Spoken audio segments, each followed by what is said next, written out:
Bonsoir à chacun. Bonsoir à Gilles particulièrement. Vous êtes peut-être étonné de ne pas voir Kimo à ma place pour vous souhaiter la bienvenue. Il se trouve que Kimo est à l'étranger et il est sous une panne d'électricité. Alors voilà, quand on veut travailler sur Internet sans électricité, c'est un peu difficile. Donc c'est moi qui vais le remplacer et qui vous souhaite la bienvenue. Alors ce soir, nous aurons donc notre quatrième session de l'étude sur le livre des Proverbes. Après avoir vu l'ensemble du livre, les thèmes qui sont représentés dans ce livre, on s'est interrogé sur le but de la sagesse. La dernière fois, on a vu les fruits de la sagesse et ce soir, ce sera le disciple sage. Qui est disciple? Pourquoi est-ce qu'il est sage? C'est ce que Gilles va nous présenter et je te donne tout de suite la parole, Gilles, pour le début de cette soirée. Donc, nous aurons environ dans une heure un temps de questions. N'oubliez pas de poser vos questions en appuyant sur le bouton QR que vous avez en bas de votre écran. Seulement ce bouton-là. Ça nous simplifie la tâche. Et puis après, on aura une petite pause et la dernière partie, comme on fait d'habitude, pour terminer cette soirée. Alors voilà, Gilles, je te laisse la parole maintenant pour la suite de cette formation. Merci beaucoup, Claude-Henri, pour cette introduction et bonsoir à tous. J'espère que vous allez bien. Pour débuter ce soir, nous allons nous tourner vers le Nouveau Testament parce qu'il y a un texte que je veux regarder avec vous brièvement pour qu'on puisse réaliser à quel point la sagesse de Dieu, elle est tellement différente de la sagesse, si on peut appeler ça comme ça, mais la sagesse qu'on peut trouver dans le monde, dans ce monde. Le contraste est tellement fort. Paul a souligné ce contraste en particulier dans un passage de la première épître qu'il a rédigée aux Corinthiens. Donc, je vous invite à prendre vos Bibles. Et voilà, j'ai la mienne entre les mains, une Bible second. Et puis, nous allons lire ensemble un texte dans 1 Corinthiens au chapitre 1 d'abord, et puis ensuite nous allons retourner dans le livre des Proverbes. Mais pour mettre l'accent sur la différence qui existe entre la sagesse selon Dieu et telle que l'on retrouve aussi dans le livre des Proverbes et la sagesse dans ce monde. Et la sagesse de ce monde, ce n'est pas tellement de parler de l'intelligence, de la capacité de comprendre certaines choses ou, par exemple, des avancées technologiques, des trucs comme ça, mais c'est de parler du côté éthique, du côté moral, du point de vue vraiment moral. Eh bien, la sagesse de ce monde est totalement à l'opposé de celle de Dieu, bien évidemment. Alors, on va d'abord lire dans 1 Corinthiens au chapitre 1, les versets 18 à 21. Car la prédication de la croix est une folie pour ceux qui périssent, mais pour nous qui sommes sauvés, elle est une puissance de Dieu. Aussi est-il écrit, je détruirai la sagesse des sages et je rendrai nulle l'intelligence des intelligents. Où est le sage? Où est le scribe? Où est le raisonneur de ce siècle? Dieu n'a-t-il pas convaincu de folie la sagesse du monde? Car puisque le monde, avec sa sagesse, n'a point connu Dieu, il a plu à Dieu, dans sa sagesse, de sauver les croyants par la folie de la prédication. Les Juifs demandent des miracles, les Grecs cherchent la sagesse. Nous prêchons Christ crucifié. Scandale pour les Juifs et folie pour les païens. Mais puissance de Dieu et sagesse de Dieu pour ceux qui sont appelés tant juifs que grecs. Donc, j'ai dépassé un petit peu dans ma lecture parce que je voulais compléter la phrase et aussi le discours de Paul dans ce texte-là. Donc, Paul parle de la prédication de la croix comme étant une folie pour ceux qui sont perdus. C'est-à-dire les gens de ce monde qui sont aveuglés spirituellement, qui n'ont pas reçu la vérité de l'Évangile pour être sauvés, pour devenir des enfants de Dieu et pouvoir voir par la suite la vérité, la saisir. Alors la prédication de la croix, pour eux, de prêcher Christ crucifié, C'est une folie dans le sens que le monde considère cela comme quelque chose d'absurde, qui est contraire même à la raison. Mais pour ceux qui sont sauvés, c'est la puissance de Dieu. C'est à travers la croix de Christ que Dieu sauve le pécheur qui se repent et vient à lui par la foi. Déjà, le texte que Paul cite dans Ésaïe 29, verset 14, annonçait que d'avance que Dieu allait confondre la sagesse de ce monde et la manière de voir dans ce monde par un message que le monde allait considérer comme absurde et complètement contraire à la raison, où Paul cite au verset 19 ce texte d'Ésaïe 29, 14, qui dit littéralement, Je détruirai la sagesse des sages et je rejetterai l'intelligence des intelligents. On voit que c'est un exemple de parallélisme hébraïque, comme on souligne souvent dans le livre des Proverbes. En fait, ces deux phrases-là disent essentiellement la même chose. Dieu va détruire la sagesse des sages. Et ici, le terme sagesse ou même le mot sage est utilisé par Paul avec ironie pour parler d'une mauvaise manière de penser et d'agir, une mauvaise manière de voir les choses. Ce mot ici, sagesse des sages, décrit un savoir et des raisonnements qui sont purement humains et toute la manière de vivre qui en découle. Et vous, si vous êtes d'accord certainement avec moi que on voit des décisions se prendre dans le monde actuel qui sont complètement contraires aux principes sages de Dieu et qui nous apparaissent vraiment comme inintelligente. C'est impressionnant de, par exemple, toute cette question d'identité de genre où on dit que un homme ou un être humain n'est ni homme ou femme à la naissance, mais peut décider et peut être même ni un ni l'autre. Ça semble être complètement contraire au gros bon sens. Eh bien, c'est ça la sagesse du monde. C'est là qu'arrive la sagesse du monde. Et cette sagesse du monde ne pourra pas durer, elle sera détruite. La citation d'Ésaïe dit que Dieu va non seulement détruire la sagesse des sages, mais aussi rejeter l'intelligence des intelligents, rejeter dans le sens de ne pas considérer comme étant quelque chose de valeur. C'est le contraire, c'est complètement sans valeur. Et une telle phrase ici est aussi utilisée par Paul au sens figuré pour ceux qui s'imaginent avoir la capacité de comprendre les choses, de discerner les choses, mais ne le peuvent tout simplement pas parce qu'ils sont perdus et ne considèrent pas la sagesse de Dieu. Ils la rejettent plutôt. Alors, le Seigneur, dans son message de sagesse qui apparaît comme une folie aux yeux des hommes, eh bien, Dieu détruit la sagesse des hommes. Et voilà pourquoi Paul peut poser la triple question. Où est le sage? Où est le scribe? Où est le débatteur de ce siècle? C'est-à-dire, où est le sage selon ce monde? Où est le scribe? Et ici, probablement qu'on parle d'une personne qui se dit savante et sage et qui se permet d'enseigner les autres, euh, possiblement même par ses écrits. On voit tous ces écrits de philosophes qui essaient de débattre de la sagesse, mais n'y arrivent pas du tout. Où est le débatteur de ce siècle? Où est celui qui se dispute, qui anime tous ces débats sur des questions controversées? Ça ressemble beaucoup à ce qui se passe actuellement dans le monde, ce verset-là. Mais Dieu, dans son plan parfait, il a rendu folle la sagesse du monde, comme si la sagesse du monde était personnifiée à la fin du verset 20. Et Dieu la rendait folle dans le sens qu'il lui faisait perdre complètement la raison. Donc, quand on parle de sagesse du monde, on parle de la manière de voir dans un monde qui rejette Dieu, un monde qui est marqué par le péché et qui est totalement opposé à Dieu. Eh bien, Dieu rejette ce monde et cette sagesse-là et même va la rendre complètement inutile et va l'annuler, la détruire. Il y a enfin plusieurs versions ont traduit différemment ces termes-là pour montrer qu'elle ne va pas tenir devant Dieu.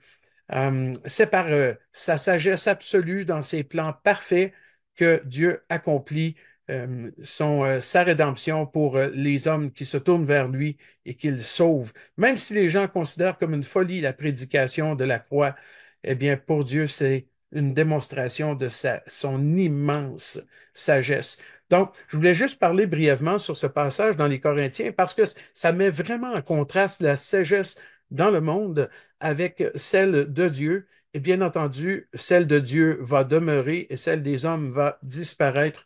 Il n'y a aucun doute là-dessus. Maintenant, allons dans Proverbe 3 et nous allons lire tout ce chapitre-là en entier ensemble avant d'aller plus loin. Donc, Proverbe 3. Je vous laisse le temps là, d'y arriver. Et on va voir que ce proverbe-là souligne particulièrement les bénédictions qui sont liées à une vie sage. Voilà pourquoi nous sommes appelés à être des disciples sages et animés de la sagesse qui vient de Dieu.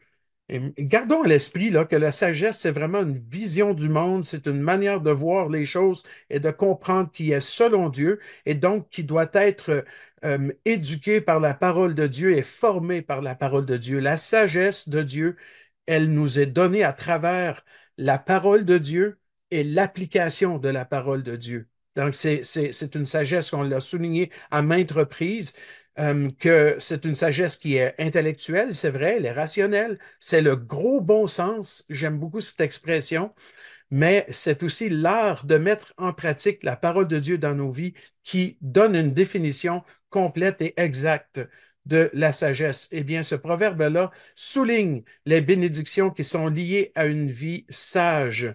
Nous allons lire d'abord tout le proverbe.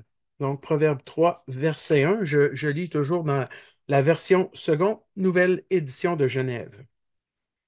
Mon fils, n'oublie pas mes enseignements, et que ton cœur garde mes préceptes, car ils prolongeront les jours et les années de ta vie, et ils augmenteront ta paix.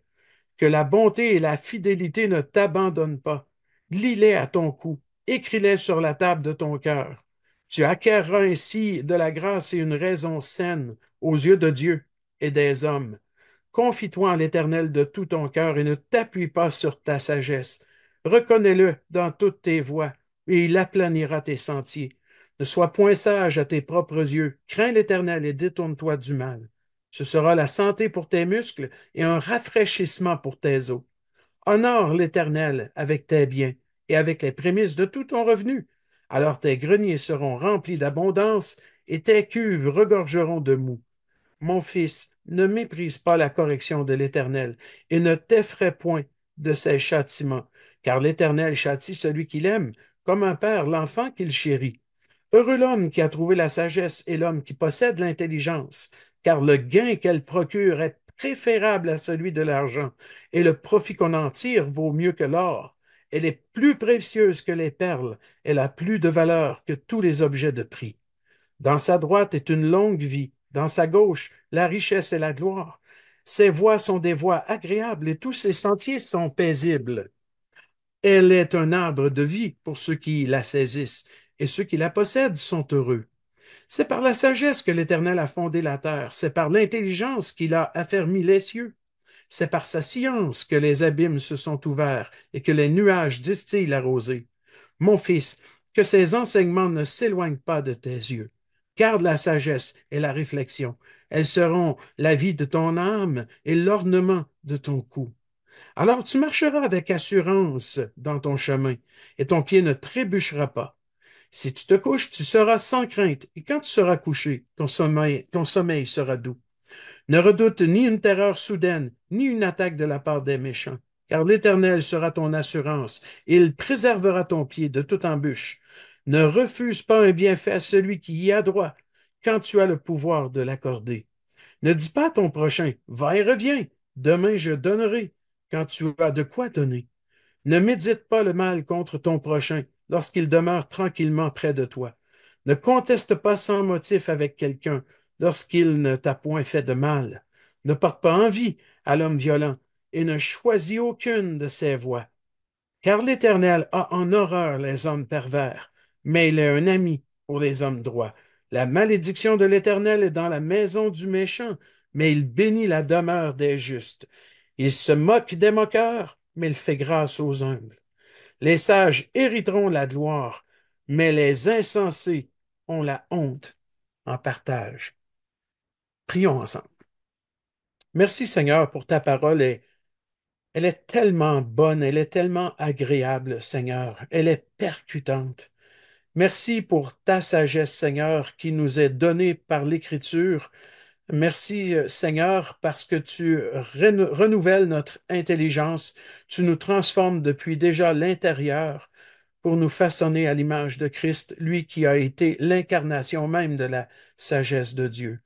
Alors on te prie, Seigneur, de parler à nos cœurs ce soir, de nous faire du bien par ta parole, de changer nos vies, de nous rapprocher toujours de plus en plus de toi. Et c'est au nom de notre Seigneur Jésus que nous prions ainsi. Amen. Alors, on voit dans ce proverbe-là, et franchement, moi je le lisais, j'avais l'impression d'être dans l'Épître de Jacques parfois. On voit le côté pratique de la sagesse, euh, qui change déjà depuis l'intérieur le cœur et qui se manifeste par une conduite qui est totalement différente. Et c'est exactement ce qu'on voit dans Jacques, et en particulier là, à partir du verset 27, là, l'idée de faire tout de suite ce qu'on peut faire tout de suite et de ne pas le remettre à demain. La sagesse de Dieu, c'est d'agir là quand on a l'occasion d'agir. Et c'est ce qu'on voit aussi dans Jacques. C'est pas trop surprenant qu'on appelle souvent l'épître de Jacques les proverbes du Nouveau Testament.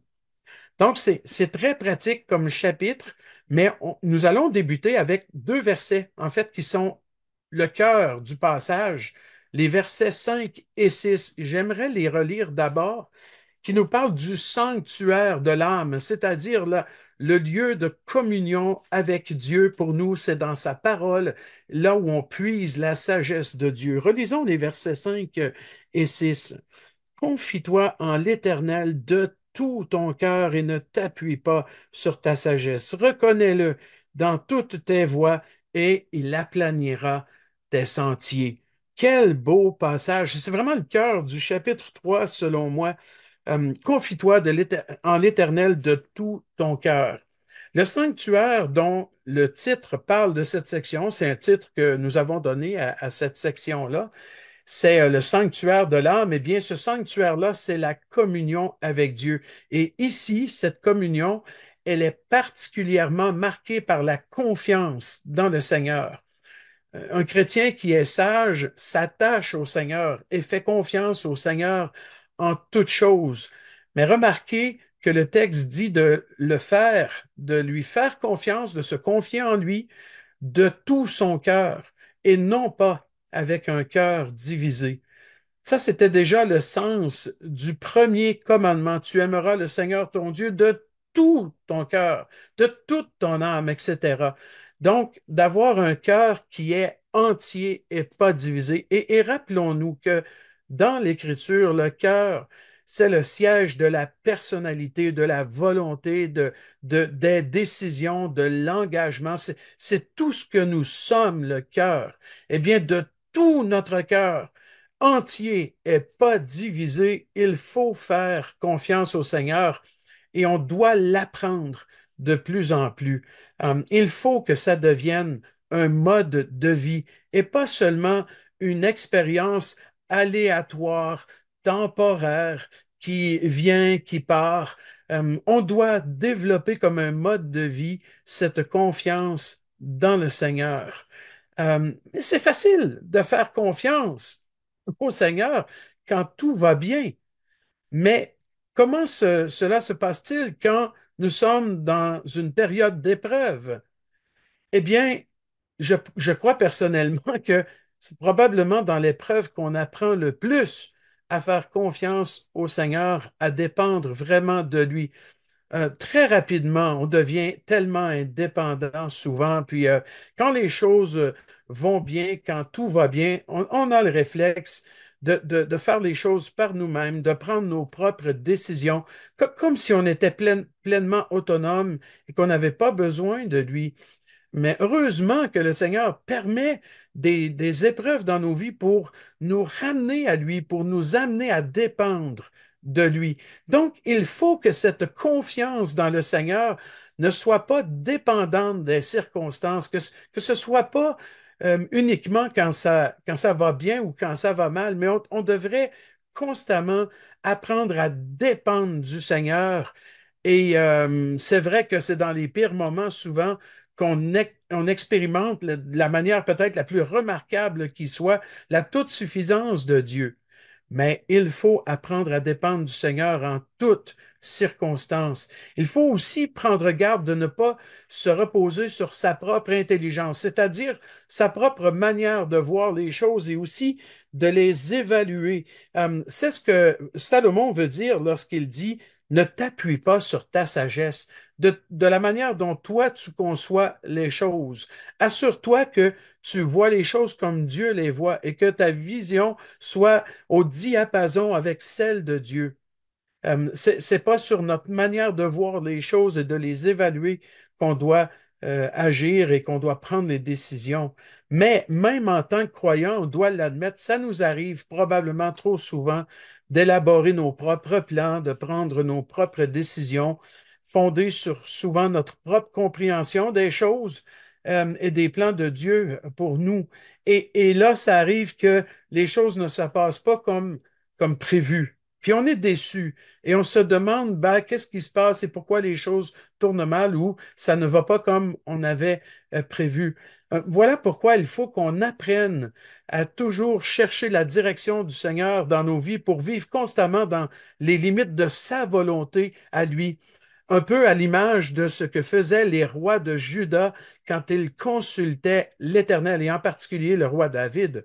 Donc, de consulter l'Éternel pour prendre de bonnes décisions, pour savoir ce qu'on devrait faire, dans quelle direction aller.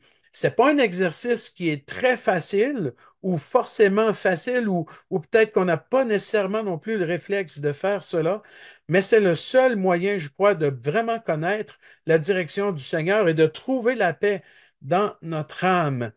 Remarquez qu'au verset 6, dans la version seconde, nouvelle édition de Genève, nous sommes exhortés à reconnaître le Seigneur. Donc, on voit ça, reconnais-le dans toutes tes voies. Mais littéralement, le verbe ici signifie simplement connaître. Et donc, c'est de connaître Dieu, d'apprendre à connaître Dieu à connaître Dieu dans le sens de se rapprocher de lui, de le consulter, de lui parler et de comprendre de plus en plus, de mieux en mieux, je dirais même, ce qu'il veut pour nos vies, quelle est sa volonté, et cela dans toutes nos voies. C'est bien dit dans toutes tes voies, c'est-à-dire dans toutes les décisions à prendre dans nos vies. Alors, pas seulement de connaître le Seigneur, dans le culte personnel ou dans le contexte de l'Église locale, le dimanche, par exemple, mais partout où nos pieds vont, si je pouvais utiliser cette image, donc dans toutes nos voies, c'est-à-dire dans tous les chemins que nous prenons, c'est-à-dire dans toutes les décisions que nous devons prendre dans notre vie. Alors, il faut vraiment apprendre à développer le réflexe de penser au Seigneur dans tout ce que nous faisons. Euh, j'ai lu une fois un commentateur de mémoire, là j'y vais de mémoire, mais il me semble que c'est un commentateur que j'avais lu qui avait écrit que très souvent les chrétiens modernes vivent un peu comme s'ils étaient des athéistes pratiques. Et ça m'avait choqué un peu parce que je me disais, mais qu'est-ce qu'il veut dire par là? Mais il parlait de ces croyants qui font leur choix comme si Dieu n'existait pas, qui prennent des décisions par eux-mêmes comme si Dieu n'existait pas. Donc, c'est ce qu'il voulait dire par des athéistes pratiques. C'est que d'un point de vue pratique, on agit comme si on ne croyait pas en Dieu, en quelque sorte, quand on prend nos propres décisions et qu'on ne consulte pas le Seigneur. Donc, on peut dire de la bouche qu'on croit en Dieu, hein, dans notre cœur, on peut même avoir ce sentiment-là de croire en Dieu, mais dans la pratique, si on agit sans consulter le Seigneur, si on prend des décisions sans lui en parler avant, ben, c'est vrai que c'est comme si on ne croyait pas en Dieu, en définitive, et qu'on agissait de par nous-mêmes. Mais quand on apprend à connaître le Seigneur dans tous les domaines de notre vie, c'est-à-dire qu'on le consulte pour toute décision à prendre, qu'on cherche sa direction, Eh bien, la fin du verset 6 dit qu'il va aplanir les sentiers. Et le texte en hébreu est très emphatique ici. Il insiste. Et lui, le Seigneur, il va aplanir tes sentiers.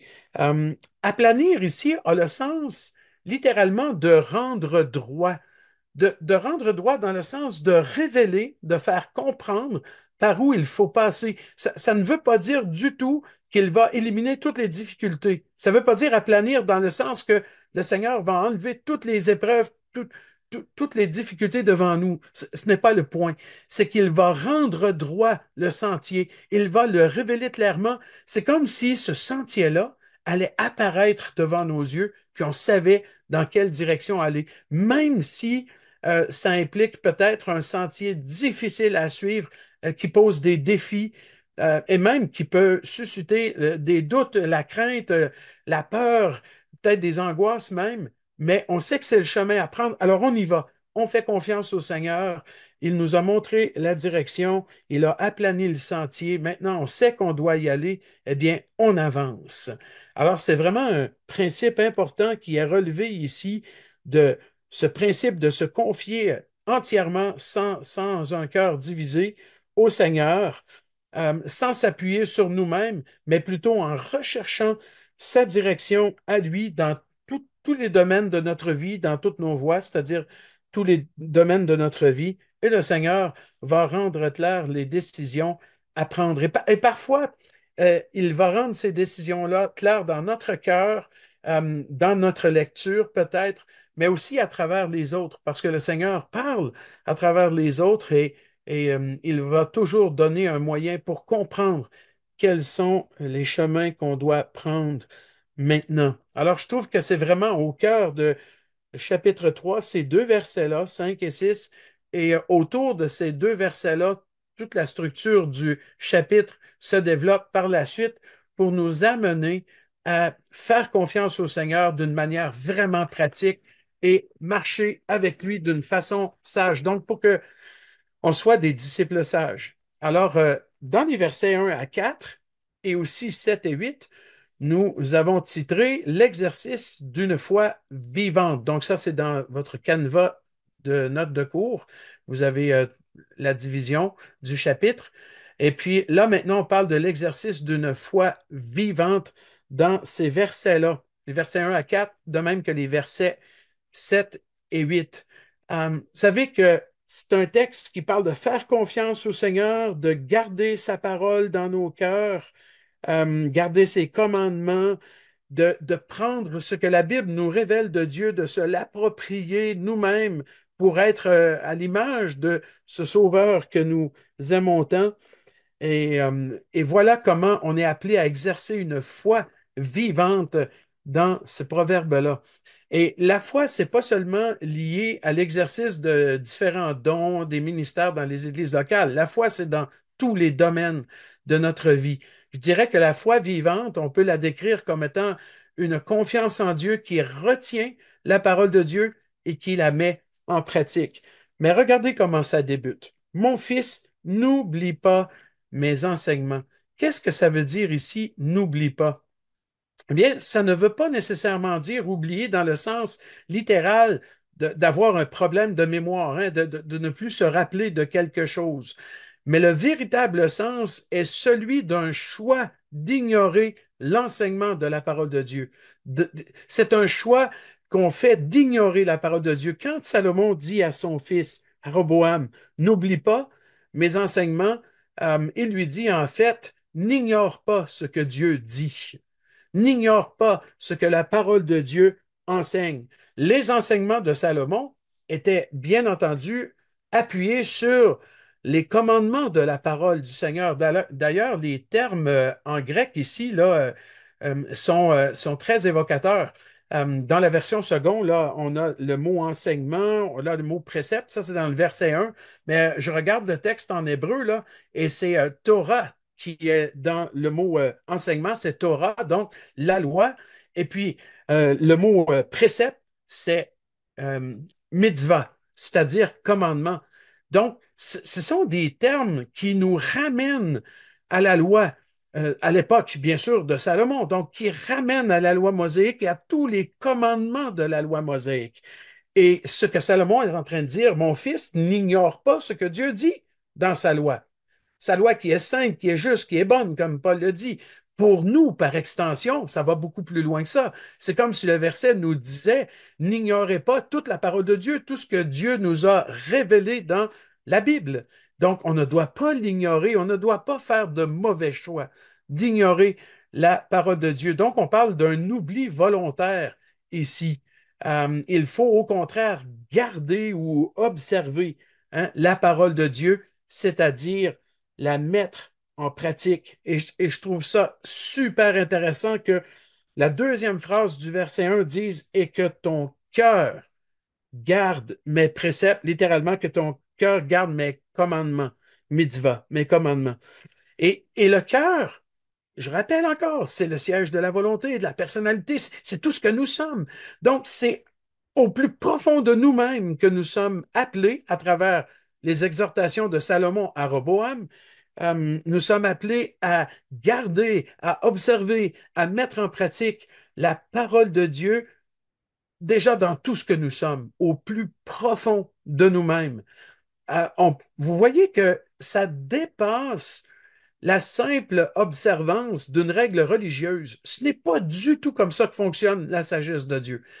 C'est pas de s'efforcer d'obéir à la règle un, 2, 3, 4, etc., ou telle loi ou tel commandement. C'est pas le point. Le point, c'est d'aller au-delà de l'observance ou l'observation extérieure ou simplement la conformité à une règle religieuse. On parle plutôt d'une parole qui a un impact au plus profond de nous-mêmes, dans ce que nous sommes, dans notre cœur. C'est de ça que Salomon parle. Et un disciple sage, c'est quelqu'un qui laisse la parole de Dieu façonner son cœur et sa manière de voir les choses. Franchement, on a besoin d'être, enfin, comment je dirais, d'être impacté par la parole de Dieu pour qu'elle nous inculque une vision du monde et une relation avec Dieu qui sera vraiment vivante. Parce que vivre une vie d'obéissance à Dieu, pour plaire à Dieu, c'est impossible sans la parole de Dieu. Et c'est donc la parole de Dieu qui va produire cette foi vivante et qui va aussi l'entretenir durant toute la vie. Et je pense que c'est dans ce sens-là qu'il ajoute le verset 2. Ils prolongeront les jours et les années de ta vie, ils augmenteront ta paix.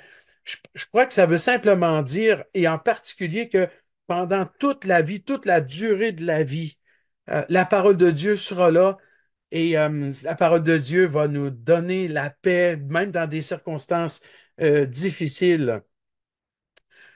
Est-ce que ça veut dire que c'est une promesse que tous ceux qui obéissent à la parole de Dieu vont vivre très longtemps? Rappelons-nous que les proverbes sont avant tout des principes et pas littéralement des promesses absolues. Parce que si c'était le cas, ben on vivrait tous vieux. Et pourtant, il y a des croyants qui aiment beaucoup le Seigneur et qui sont sages et qui décèdent tôt et rapidement. Dieu est sage, il sait ce qu'il fait, il a des plans souverains pour chacune de nos vies. Mais c'est vrai que un croyant qui a obéi à la parole de Dieu, eh bien, il y a un principe de longue vie et de santé et de prospérité même qui est lié à l'obéissance à la parole de Dieu sans que ce soit forcément une promesse. Gardons la distinction entre les deux parce que Dieu est souverain et il peut faire les choses bien différemment. Il ne faut pas non plus conclure que une longue vie ou la richesse ou l'abondance est automatiquement un signe de bénédiction ou d'une vie agréable à Dieu. Donc, il faut que chaque chose soit regardée dans une perspective d'obéissance à Dieu, mais aussi disons, de dépendance à sa volonté souveraine. Dieu a des plans parfaits qui nous dépassent tellement souvent. Alors, voilà. Puis, gardons aussi à l'esprit que dans le contexte de la loi mosaïque, eh bien, il y avait des promesses de longue vie, de prospérité, de richesse, d'abondance dans l'obéissance à la loi mosaïque, afin que le peuple d'Israël soit distinct de tous les autres peuples et que ils puissent rendre ainsi un témoignage aux nations qui les entouraient. Mais nous sommes des croyants de l'Église, nous ne sommes plus sous la loi mosaïque et nous ne sommes pas dans de telles conditions d'alliance, bien entendu. Ceci dit, les principes demeurent vrais et c'est vrai que quand on est obéissant au Seigneur, eh bien, on voit souvent la santé est là, les bénédictions sont là aussi, mais sans que ce soit forcément des promesses, mais des principes. C'est très difficile à juger ces choses-là aussi parce que moi, personnellement, je vois des chrétiens dans le monde qui souffrent beaucoup, qui sont dans la pauvreté, dans la misère et qui pourtant aiment le Seigneur et marchent avec lui. Mais Dieu a des plans parfaits, souverains, il sait ce qu'il fait d'une nation à une autre. Alors, il faut être quand même prudent dans la façon dont on comprend toutes ces choses-là. Dieu sait ce qu'il fait, il est parfaitement souverain. Et même si on ne comprend pas du tout ses plans, je me suis posé tellement souvent la question, mais pourquoi, Seigneur, c'est comme ça pour des croyants dans le monde à un endroit et c'est d'un autre endroit, c'est différent? Et je ne comprends pas, mais je sais que Dieu sait ce qu'il fait. Euh, Maintenant, je vais insister aussi sur cette foi vivante et véritable qui va se voir à travers les œuvres du croyant et aussi à travers son caractère. Et au verset 3, Salomon souligne en particulier deux qualités morales qui sont, mais vraiment très importantes. La fidélité et la loyauté. Mais on voit dans la version seconde, nouvelle édition de Genève, la bonté et la fidélité. Ah, les deux termes qui sont utilisés là sont vraiment particuliers. En fait, on devrait les traduire pour être très littéral par, le premier, il est difficile à traduire, par bonté peut-être, mais par amour fidèle. Voilà comment je traduirais le premier terme, chesed en hébreu. C'est très difficile de rendre ce terme-là parce qu'il comporte une grande richesse, une très grande profondeur de sens. Mais le mot bonté parle d'amour fidèle. Il parle surtout de l'amour de Dieu qui est fidèle à ses alliances, quand on le voit chez Dieu dans son propre caractère. Et ensuite, le mot fidélité, c'est émet, c'est le terme qui est utilisé pour parler de la vérité et de la fidélité. Voilà, ce sont des termes riches, mais pourquoi ces termes-là sont utilisés ici? Parce que dans la sagesse et un disciple sage, il voit en Dieu ses qualités morales et il les reproduit dans sa vie. Donc, que ce soit traduit par bonté, amour, fidélité, vérité, euh, on voit très bien que ce sont des attributs de Dieu qu'on est appelé à manifester dans nos vies. Et ces deux caractères moraux-là d'excellence, hein, au verset 3, la bonté, la fidélité, ne t'abandonne pas, dans le sens qu'il soit toujours là, tout le temps présent dans ta vie.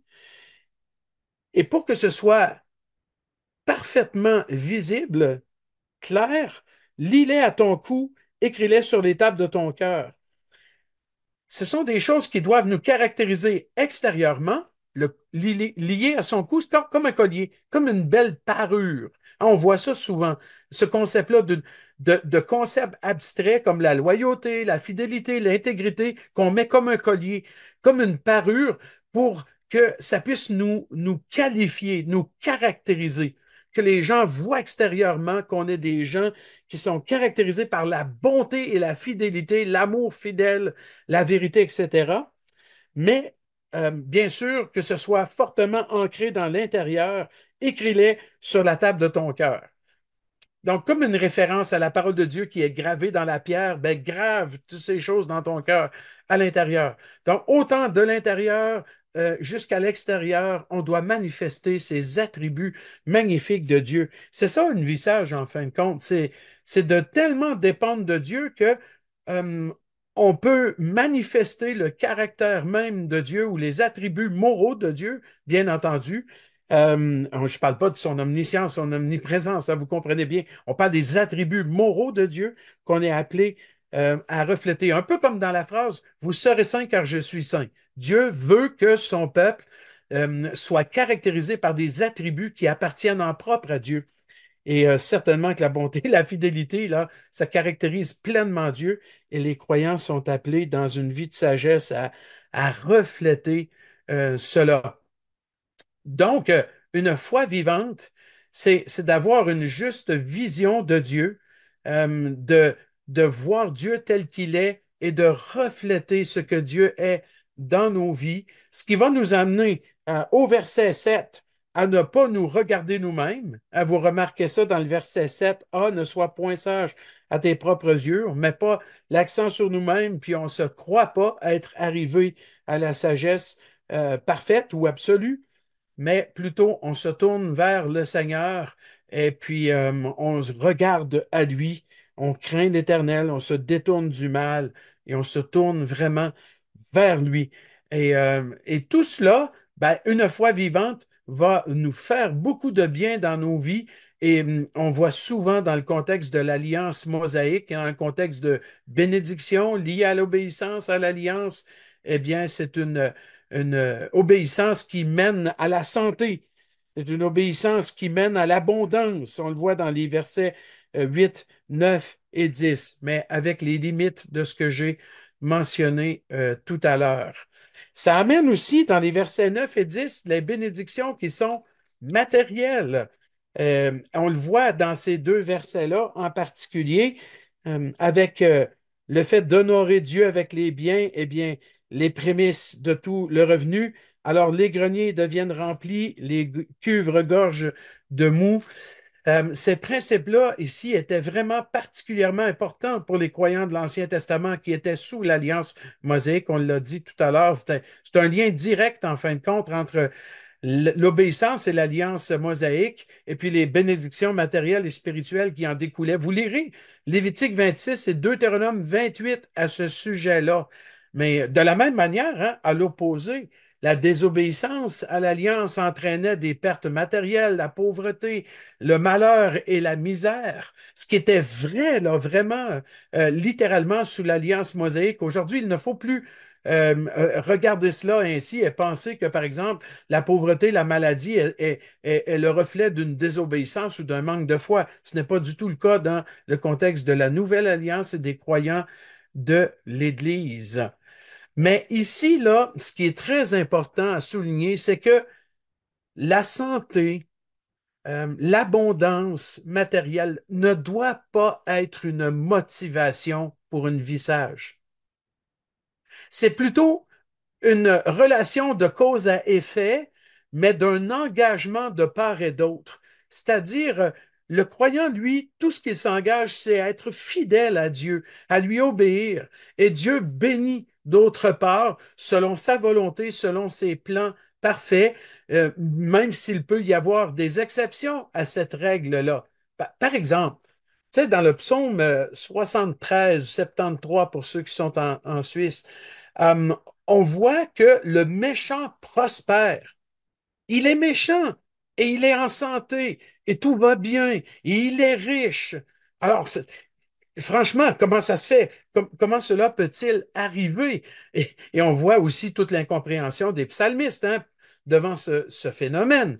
Alors, ça prouve quelque part qu'il y a des exceptions et que ce ne sont pas des promesses absolues, que celle de la désobéissance mène au désastre et que l'obéissance mène à la richesse ou à l'abondance.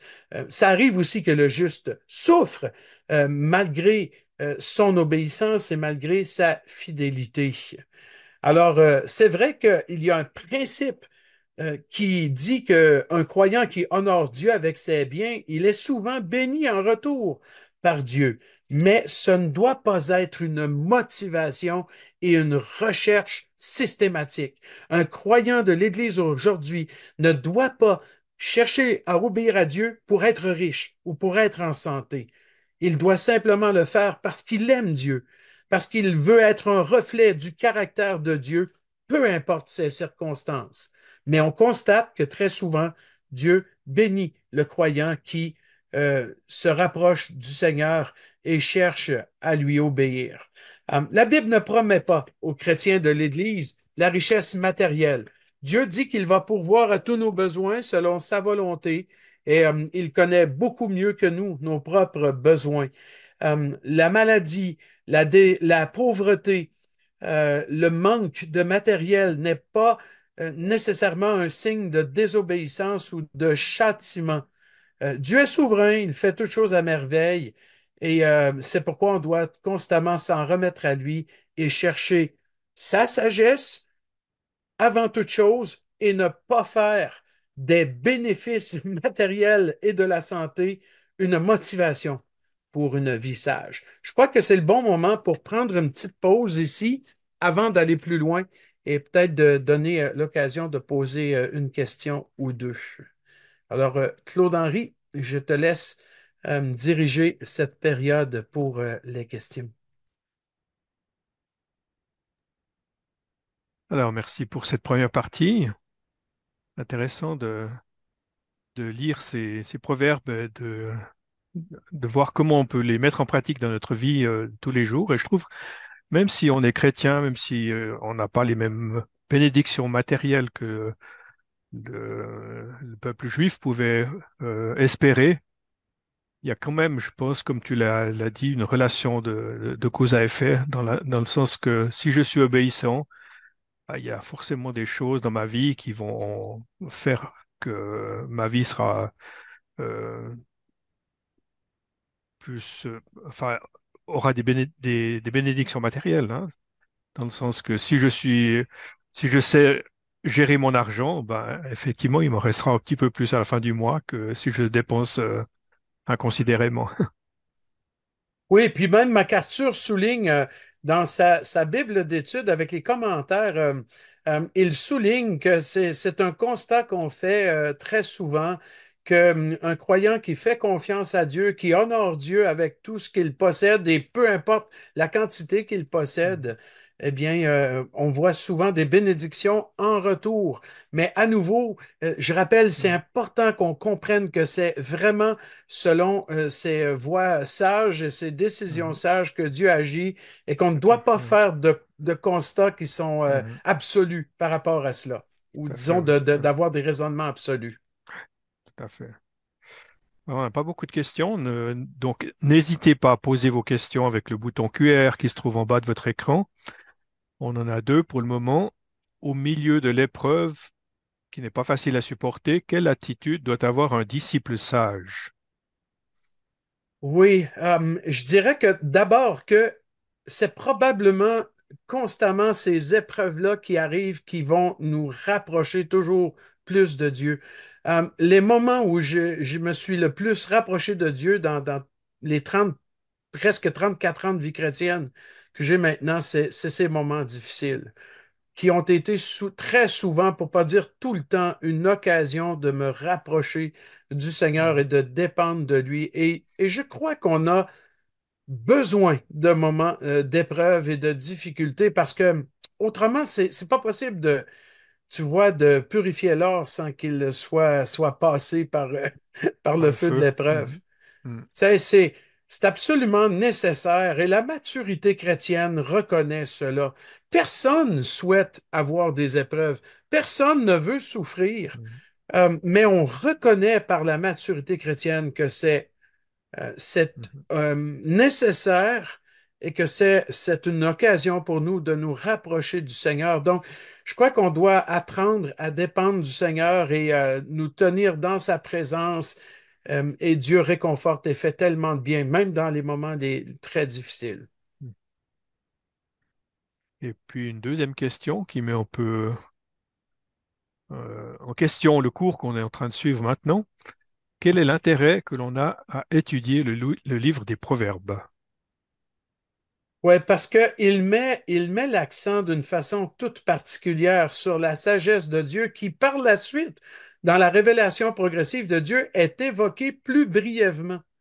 Donc, on a Mhm, beaucoup plus en détail le concept même de la sagesse de Dieu dans le livre des Proverbes comme nulle part ailleurs. mhm, On le voit partout, la sagesse de Dieu. On le voit dans les psaumes, on le voit dans l'Ancien Testament, même d'une façon pratique, quand les croyants se laissent diriger par la sagesse de Dieu. On voit les principes de la sagesse enseignés mhm, par Jésus. Mais dans le livre des Proverbes, d'une façon toute particulière, la sagesse est élaborée, elle est détaillée, elle touche à tous les aspects de la vie et à tous les domaines. Alors pour moi, ça justifie l'importance d'étudier ce livre-là. Il a été donné non seulement à Israël, mais encore à tous les croyants de tous les âges qui veulent mieux comprendre ce principe de la sagesse de Dieu et l'appliquer dans leur vie. Quand on lit, par exemple, l'Épître de Jacques, qui est très pratique pour des croyants de l'Église, bien, c'est évident que la façon dont Jacques développe le thème de la sagesse montre qu'il s'appuie clairement sur ce livre-là, ou disons sur la manière dont la sagesse est élaborée dans le livre des Proverbes. Alors, c'est pas pour rien qu'on a souvent comparé les deux ensemble, puis qu'on Mhm. trouve des thématiques tout à fait semblables.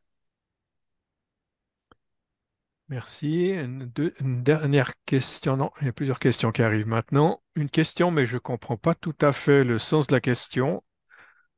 Comment comprendre la promesse du centuple de Jésus à Pierre? Est-ce que ça Je crois que c'est te... dans la parabole du semeur. le grain qui Oui, le rapporte? grain qui tombe dans la terre, Mhm. qu'il va produire du fruit au centuple, là. Puis il y a trois proportions différentes qui sont Mhm. mentionnées. Là, un produit 30, l'autre 60, 60, l'autre 100. Est-ce que c'est oui, ça, les chiffres où je suis je mêlé, là? crois, oui, oui. Mhm. Oui, ça ressemble à quelque chose comme ça, mais en fait, euh, à l'époque, apparemment à l'époque, c'était simplement pour dire que, euh, tu vois, c'est une proportion qui dépasse ce qui était connu à l'époque. C'est quand Mhm. déjà tu avais du 1 pour 8 là, c'était extraordinaire. Mais quand tu as du 1 pour 30, 1 60, 1 100, là, c'est comme ça tombe dans le miraculeux. Et le point est simplement de dire dans cette parabole-là que c'est pas une promesse de bénédiction matérielle, c'est plutôt une promesse que la parole de Dieu va produire du fruit dans la vie des gens qui va dépasser même Mhm. les attentes humaines. On doit avoir Mhm. confiance que semer la parole de Dieu va produire un fruit d'une telle abondance qui n'est pas matériel, bien entendu. On parle d'un Mhm. fruit spirituel dans la conversion des gens et dans la transformation aussi de leur vie. Donc, je présume que c'est ce à quoi Mhm. le frère ou la personne, enfin, qui pose la question se réfère. D'accord, oui. Et puis une dernière question. L'Éternel nous recommande de le mettre à l'épreuve. Si je donne à Dieu en espérant qu'il me donne plus en retour, est-ce agir avec sagesse? Non, parce que, comme je l'ai mentionné tout à l'heure, là, c'est plutôt de tenter Dieu, cette façon de faire, et tout repose sur la motivation. Et donc, ce qu'on cherche à faire, en fin de compte, c'est une source de gain, une source de Mhm. profit. Et ça, ce serait tout le contraire d'une vie sage.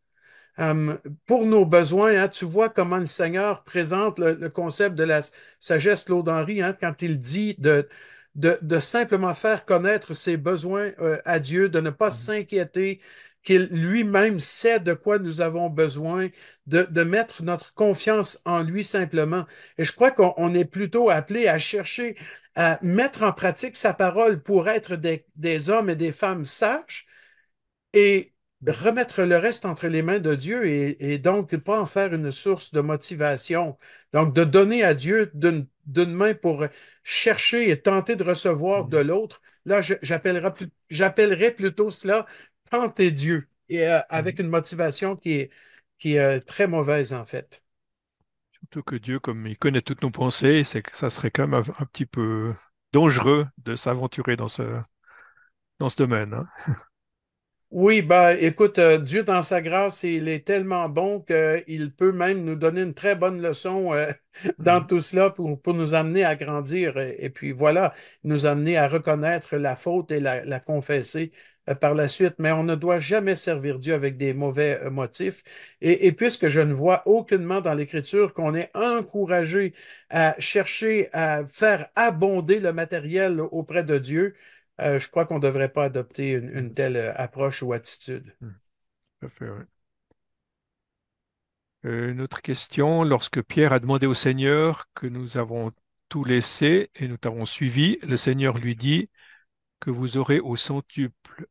Je crois que c'est ça que le frère... Ah oui, OK, là, oui, oui, c'est ce c'est serait un autre un contexte. commentaire de la question précédente, hein. Mhm. Euh, Puis il faudrait voir le contexte de ce passage-là. Là. Je l'ai pas à l'esprit, là. Euh, Oui, il faudrait regarder le contexte. Mais une chose est Mhm. certaine, c'est que ce n'est pas comment je dirais, ce n'est pas un investissement financier ou matériel ou alors même un échange, hein. Ce n'est pas un échange. Mhm. On a laissé nos filets. Maintenant, on s'attend à ce que tu nous donnes beaucoup, beaucoup de richesses. Ce n'est pas du tout dans ce sens-là. Ça, il n'y a Mhm. aucun doute là-dessus. Une autre question qui arrive. Est-ce que le fait de ne pas exercer ses capacités sous prétexte d'attendre la conduite de Dieu ne serait pas un manque de sagesse? Oui, si on connaît bien la direction que le Seigneur veut qu'on prenne, parfois, ce n'est pas que la direction n'est pas claire, mais c'est que l'obéissance n'est pas là. Et ça prend du temps. Mhm. Parfois, il y a des hésitations, il y a des difficultés à passer par-dessus ouais, peut-être certains défis pour nous. Mais là, franchement, c'est un pas d'obéissance qui nous reste à Mhm. faire maintenant. Donc, oui, on doit avancer quand Dieu nous montre clairement le chemin. Il faut simplement le prendre. Mais ça peut être Oui. exigeant et difficile, oui. Et je pense que c'est important ce que tu dis, un pas d'obéissance, parce que souvent on a tendance à être assez attentif. Dieu nous donne tout, c'est vrai que Dieu nous donne tout, mais s'il n'y a pas notre obéissance, il va jamais aller plus loin, hein. On a l'obligation de faire un pas dans sa direction. Et ça, il Oui, va jamais nous forcer à faire ce pas-là. exact. Exact. Une question par rapport aux disciples. Je voudrais savoir si tout chrétien est un disciple. Ben, par définition, un disciple, c'est quelqu'un qui apprend auprès d'un maître. Donc, qui apprend et qui met en pratique par la suite ce qu'il a appris. Donc, nous sommes appelés certainement à devenir de plus en plus disciples du Seigneur. Nous Mhm. le sommes déjà au départ parce que, voilà, nous sommes des enfants de Dieu, nous devenons enfants de Dieu, et par le fait que nous voulons apprendre de lui, par définition, nous devenons des disciples. Donc, c'est intéressant de savoir que le mot disciple n'apparaît plus après les actes des apôtres, hein. Mhm. C'est très intéressant, ça. C'est uniquement dans les évangiles et les actes. Après, le mot disparaît et on utilise d'autres termes pour parler de ceux qui sont en communion avec Dieu et qui vivent des vies de disciples, mais sans que le terme soit forcément utilisé, parce Mhm. qu'après tout, il évoque la relation qu'on a avec Dieu. Et cette Mhm. relation-là, elle est mentionnée sous d'autres termes, dans une relation justement d'obéissance, d'apprentissage, de vie transformée. Et voilà, on doit le devenir de plus en plus disciple. Ça, il n'y a pas de doute. Alors, une question sur les attributs moraux de Dieu. Si la bonté et la fidélité ont une telle importance, pourquoi les croyants ne veulent pas s'attacher à ces attributs de Dieu et qu'arrive-t-il à ces personnes?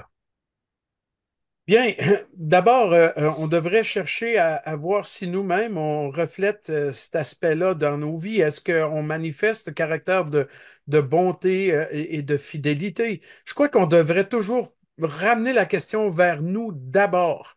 Dieu connaît ceux qui lui appartiennent. Il y a des gens qui disent qu'ils sont disciples du Seigneur, mais qui ne manifestent pas du tout son caractère ou qui agissent de façon Mhm. contraire. Ça peut être des jeunes croyants qui n'ont pas une foi affermie. Ça peut être quelqu'un qui passe des moments difficiles, puis il a aussi un moment de désobéissance.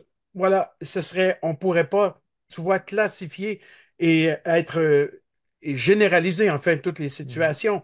Mais moi, je préfère retourner toujours cette question-là vers moi-même. Est-ce que je manifeste Mhm. ces attributs de Dieu dans ma vie? Je crois que Mhm. c'est ce qui est le plus important. Mhm. Puis encourager les autres à le faire aussi, voilà. Ça fait une question sur le temps que Dieu donne. C'est bien pour...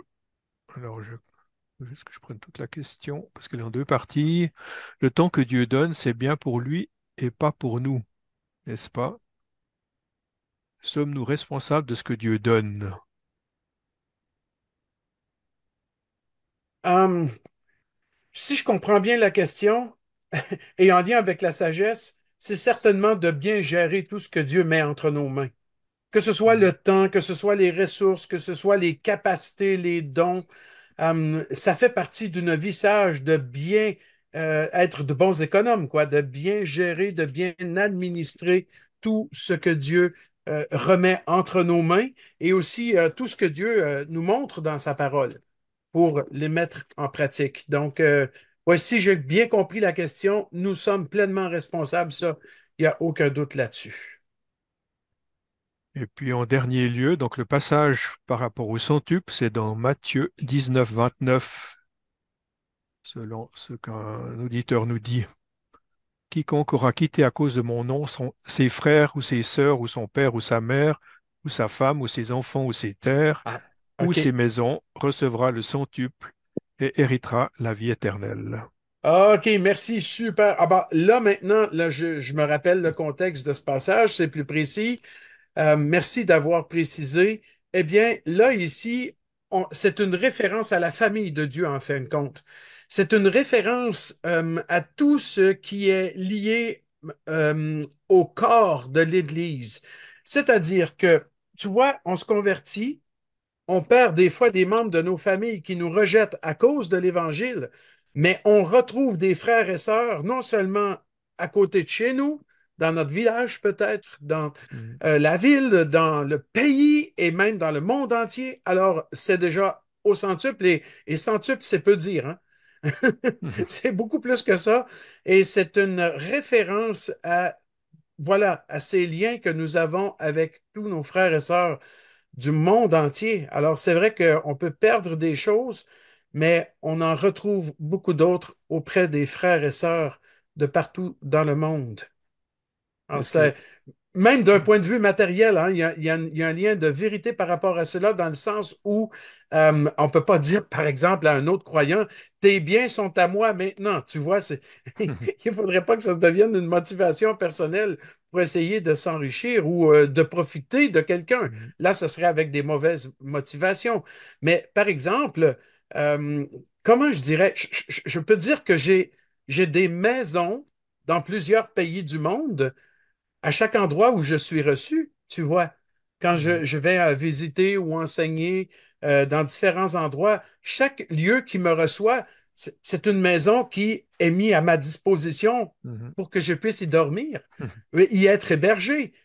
Et ça, c'est vrai tout partout dans le monde entier. Et puis on réalise quand on devient chrétien que, tu vois, on visite des frères et sœurs qu'on n'a jamais vus avant et Mhm. quelques minutes à peine, souvent après, on se sent aussi bien avec eux que si on les avait connus depuis longtemps, longtemps, longtemps. Tout à fait, ouais. Et ça, c'est unique au corps de Christ, j'en suis persuadé. Mhm. C'est quelque chose qui est vraiment spécial. C'est un lien qui nous amène à bénéficier les uns des autres, Mhm. autant d'un point de vue de relation hein, familiale, parce que nous sommes frères et sœurs en Christ, et donc, on a plusieurs papas, plusieurs mamans dans le Seigneur, on a des frères et sœurs, on peut aussi bénéficier de ce que Dieu leur a prêté ou donné, et parce qu'on sert avec eux, et donc on en bénéficie aussi. C'est vraiment une parole qui se vérifie, ce Mhm. que Jésus a dit. On le voit. Ouais, tout à fait. C'est vrai que c'est absolument fantastique de pouvoir expérimenter ces choses, d'arriver dans Ah un ouais, lieu inconnu et d'être reçu comme un frère ou dans ce lieu par des personnes qu'on ne ouais. connaît pas, c'est extraordinaire. Oui, puis on le sent en nous. Il y a quelque chose de spécial on est aussi à l'aise avec eux Mhm. que, tu vois, Tout même à fait, parfois ouais. même plus à l'aise qu'avec des membres de nos familles selon la chair. Mhm. Oui, Merci beaucoup. On voilà. arrive au terme de cette série de questions. On se retrouve à 9h10 dans 5 minutes parce qu'on a Oui, tous à des c'est fuseaux ça. horaires différents. Donc, dans 5 minutes, on se retrouve pour la suite. À toutes. Merci à toutes. On peut recommencer. Alors, je te laisse. Il n'y a pas de questions qui sont venues pendant la pause, donc je te laisse continuer. OK, alors on reprend avec le Proverbe 3. Je vais rattraper, non, ce texte-là dans ma Bible, voilà. Et puis, la section suivante, les versets 11 et 12, nous parle de la discipline de Dieu. Euh, et on connaît ces textes-là, puis il nous rappelle l'Hébreu 12, hein, qui, qui cite ce passage et va exactement dans le même sens. Mon fils, ne méprise pas la correction de l'Éternel et ne t'effraie point de ses châtiments, car l'Éternel châtie celui qu'il aime, comme un père l'enfant qu'il chérit. C'est la discipline de Dieu. Et c'est vrai que la souffrance, ça a toujours été quelque chose de difficile à comprendre, même pour un enfant de Dieu. Pensez à Job, par exemple, à Jérémie, encore le prophète Habacuc, qui sont de très bons exemples. Mais il faut dire que la discipline de Dieu n'est pas toujours liée à un châtiment. Ça veut dire qu'elle n'est pas toujours corrective. Parfois, la discipline peut être aussi éducative et même préventive. Donc, on garde à l'esprit que la discipline de Dieu, c'est-à-dire les épreuves, peut-être parfois, c'est peut-être là que la forme que ça prend, la discipline de Dieu, ces châtiments, peuvent être euh, dans un but correctif, c'est vrai, pour corriger quelque chose qui n'est pas bien. Ça peut être aussi éducatif pour nous apprendre des choses et aussi préventif pour en fait, pour empêcher certaines choses d'arriver et peut-être de nous empêcher nous-mêmes de tomber dans certains pièges.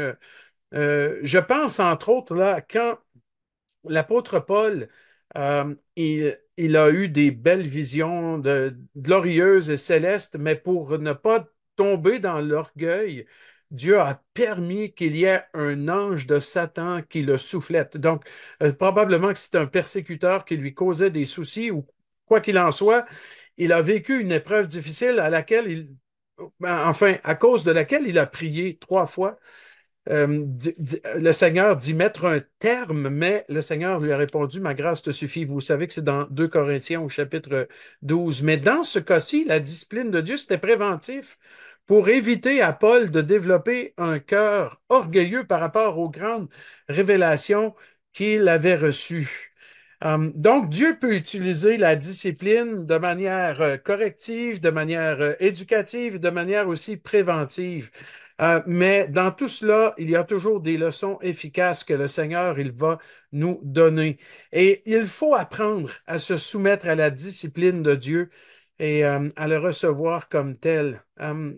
C'est-à-dire que le Seigneur, parce qu'il nous aime, il va permettre des difficultés, des épreuves, la souffrance dans nos vies afin d'atteindre ses buts et d'accomplir ses plans dans nos vies. Vous lirez Hébreu 12 à ce sujet. On n'a pas le temps d'aller lire le texte, mais Hébreu 12 parle de cela beaucoup. Puis on trouve cette thématique encore dans Psaume 119, par exemple, au verset 71 ou 71. Ensuite, on parle de la valeur de la sagesse. Ce sont les versets 13 à 26 qu'on a lus ensemble, donc qui parlent d'une manière particulière de bénédictions qui sont liées à une vie sage et à l'obéissance, à la sagesse. La plupart des gens aujourd'hui, vous voyez qu'ils mettent toute leur énergie, leur force à s'accumuler toutes sortes de choses, des biens matériels, de l'argent, des richesses. Et très souvent, dans le monde dans lequel on vit, eh bien, cet adage-là a tout son sens, c'est-à-dire plus tu en as, plus tu en veux. On dit ça souvent. Je ne sais pas si cet adage est aussi connu chez vous, mais par ici, c'est très populaire, cette idée-là. Plus tu as des richesses, plus tu en veux. C'est la convoitise, c'est l'insatisfaction, etc.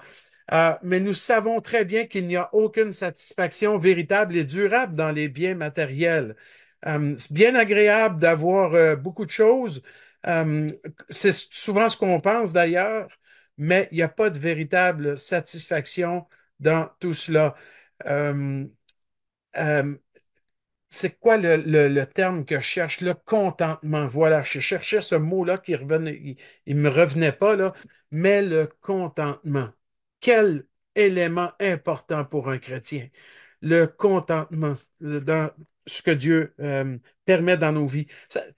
On a le droit, on a la liberté de demander telle ou telle chose au Seigneur ou d'avoir plus si c'est sa volonté, mais le contentement est quelque chose de tellement important et qui échappe malheureusement à beaucoup. Euh, L'homme sage dit dans le verset 13, hein, heureux l'homme qui a trouvé la sagesse, celui qui possède, l'homme qui possède l'intelligence. La sagesse, l'intelligence, c'est-à-dire de faire des bons choix, le discernement, de bien comprendre les choses. Eh bien, le véritable bonheur est là. Pas dans l'accumulation des richesses matérielles. Le véritable bonheur, il est dans la sagesse et la capacité de faire de bons choix. C'est ça qui est à la base du véritable bonheur. Le mot hébreu là, pour heureux, c'est un mot qui est au pluriel dans le texte hébraïque, comme pour mettre l'accent, pour mettre de l'emphase, mettre l'accent sur ce concept de bonheur. C'est comme si on disait que l'homme est très heureux quand il est sage, parce qu'il fait les bons choix et qu'il a une intelligence éclairée par la parole du Seigneur. Ça, c'est ce qui est le plus important. Rappelez-vous la prière de Salomon lorsque il est devenu roi et qu'il a demandé à Dieu non pas la richesse matérielle, mais il savait qu'il serait un roi heureux s'il pouvait bien diriger Israël, s'il pouvait diriger avec sagesse pour répondre aux situations différentes qui allaient se poser devant lui avec sagesse, avec discernement. Salomon savait que son bonheur en tant que roi ne serait pas lié à avoir de grandes richesses matérielles, mais bien plutôt d'être dirigé par la sagesse de Dieu. C'est pas pour rien que Jésus a dit dans Matthieu 6, verset 33, cherchez premièrement le royaume et la justice de Dieu, et ces choses-là vous seront données en plus. Donc, cherchez d'abord. Donc, ce sera le en plus ne veut pas dire qu'on en aura beaucoup, beaucoup, beaucoup, beaucoup, beaucoup, beaucoup. C'est simplement dire que, et vous aurez aussi ce dont Dieu juge que vous avez besoin. Mais on doit chercher d'abord le royaume et la justice de Dieu. Et pour moi, ça, c'est comme synonyme de chercher la sagesse parce qu'on veut que notre cœur penche vers les choses de Dieu. Alors, ce passage de Proverbe 3 fait tout un contraste entre le bonheur qui est lié à la sagesse et celui qui est lié aux choses de ce monde. Même les choses qui ont le plus de valeur, on parle de l'or, de l'argent, des perles, des objets de prix. C'est comme si Salomon disait, mon fils, hein, Roboam, écoute ce que papa te dit là, il n'y a rien de comparable à la sagesse de Dieu. Voilà ce que tu dois chercher par-dessus tout, parce qu'il n'y a rien qui peut se comparer à la sagesse de Dieu. Elle procure des gains extraordinaires, comme on le voit dans les versets suivants. Quels sont les gains réels de la sagesse? Quels sont ces gains-là? Bien, des véritables richesses, c'est-à-dire qui sont utiles parce elles sont profitables à soi et aussi aux autres, une bonne réputation, la satisfaction, le contentement, peu importe les circonstances, la paix, l'assurance, l'harmonie, la joie, la communion avec Dieu. Voilà quels sont les véritables bénéfices de la sagesse. Le monde ne peut pas procurer ça et l'argent non plus ne peut pas procurer ça. La bonne réputation, la satisfaction, le contentement, la paix, l'assurance, l'harmonie, la joie, c'est la sagesse de Dieu qui donne cela. Et voilà pourquoi c'est ce qu'on doit chercher par-dessus tout. Euh, et d'un point de vue négatif, ben pas négatif dans le sens que c'est pas bien, mais dans le sens qu'il y a des choses qui n'arriveront pas avec la sagesse de Dieu. Pas de chute, pas de crainte, pas d'anxiété, pas de surprise. Alors, c'est vrai qu'il y a des moments où on est angoissé. C'est vrai qu'il y a des moments où on trébuche. C'est vrai que parfois on est surpris par des événements. Mais quand on s'attache à la sagesse de Dieu et on la cherche et on veut comprendre ce que Dieu fait dans nos vies et on veut rester obéissant et fidèle, eh bien, ces choses-là disparaissent. Le calme revient et la paix prend place, chasse l'angoisse et l'anxiété. L'or et l'argent ne peuvent pas amener ça. Et c'est assez impressionnant de voir des grands riches de ce monde angoissés, stressés constamment, toujours dans l'inquiétude, qui vivent constamment dans l'incertitude de tellement de choses, eh bien, voilà la différence avec un enfant de Dieu. Qu'est-ce que la richesse de ce monde peut nous apporter? Pas grand-chose, pas grand-chose. Mais la sagesse de Dieu va nous apporter tout et va nous aider même à gérer les choses que Dieu nous confie. Vous savez que le Proverbe 3 se termine avec une liste de choses à ne pas faire, parce que dans la sagesse de Dieu, il y a des choses qu'on ne fera pas. Euh, je pense que la plupart des gens aujourd'hui, on vit dans un monde là, où on ne veut pas entendre des ne pas. On ne veut pas de ça. On ne veut pas entendre ne fais pas ceci, ne fais pas cela. Euh, même parfois, là, même dans les prédications et dans les églises, on essaie le plus possible d'être positif, hein. On ne veut pas dire de ne pas faire ceci, pas faire cela. Mais franchement, quand vous lisez les épîtres de Paul, vous remarquez la quantité de versets qui disent ne faites pas ceci, ne faites pas cela. On a besoin de ça. La sagesse de Dieu va nous mettre en garde contre certaines choses qu'il ne faut pas faire, qu'il faut se détourner. Et c'est pourquoi on a besoin de la sagesse de Dieu, parce que notre tendance naturelle va nous amener à regarder à ces choses malgré tout. Alors, on a besoin d'exhortation à ne pas faire certaines choses. Et c'est comme ça que Salomon va terminer sur la vie sage et le disciple sage. Il va parler de ces choses qu'il ne faut pas faire dans les versets 27 à 35 du chapitre 3. Là, il commence vraiment à faire sombre. Je n'ai pas allumé la lumière, mais c'est comme si le soleil disparaissait tout à coup, là, complètement. Ça devient la nuit.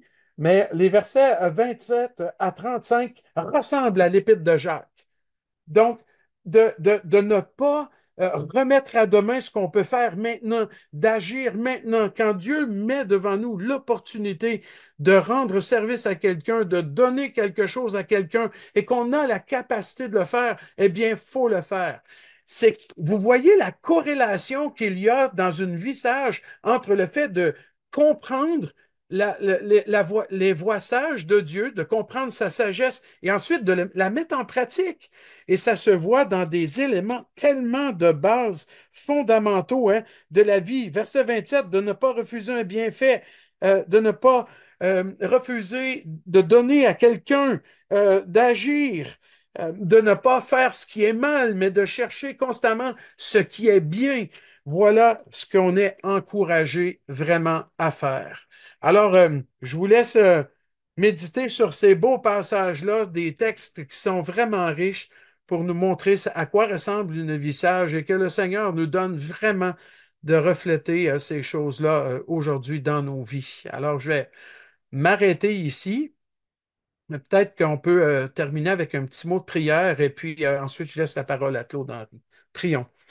Seigneur, merci pour ta parole, merci pour ce qu'elle nous dit, puis aide-nous à chercher ta sagesse à tous les jours, à lire ta parole et à la mettre en pratique. Seigneur, c'est vrai que bien souvent on cherche les grandes choses, même pour te servir, on cherche des grands ministères, et pourtant, Seigneur, tu mets des choses simples devant nous à faire. Et on tourne le dos, on ferme les yeux, on bouche les oreilles, on n'agit pas. Pardonne-nous, Seigneur, cette désobéissance-là, puis aide-nous à mettre en pratique une vie sage dans ce que tu mets devant nous, dans les choses simples de tous les jours. Et sois honoré, sois glorifié, Seigneur, par des vies transformées qui manifestent de plus en plus qui tu es. Et c'est au nom de Jésus que nous prions ainsi. Amen. Merci beaucoup, Gilles. Je vois qu'effectivement, tu es de plus en plus dans la nuit, mais le soleil va revenir. Oui. On va se faire de soucis. Euh, Vous voyez que on est en plein après-midi, hein, il est 15h26 ici. Ma fenêtre, elle est juste là à côté de moi, une grande fenêtre. Il n'y a pas d'arbre, il n'y a rien. Mais on voit- Là, c'est sombre. C'est spécial. on a juste deux questions qui sont Oui, venues entre-temps. Je veux juste revenir aussi sur le frère qui a posé la question sur mettre Dieu à l'épreuve. simplement lire le verset auquel il faisait référence. C'est dans Malachie, chapitre 3, verset 10. Apportez à la maison du trésor toute la dîme, afin qu'il y ait des provisions dans ma maison. Mettez-moi de la sorte à l'épreuve, dit l'Éternel des armées, et vous verrez si je n'ouvre pas pour vous les écluses du ciel, si je ne déverse pas pour vous la bénédiction au-delà de toute mesure.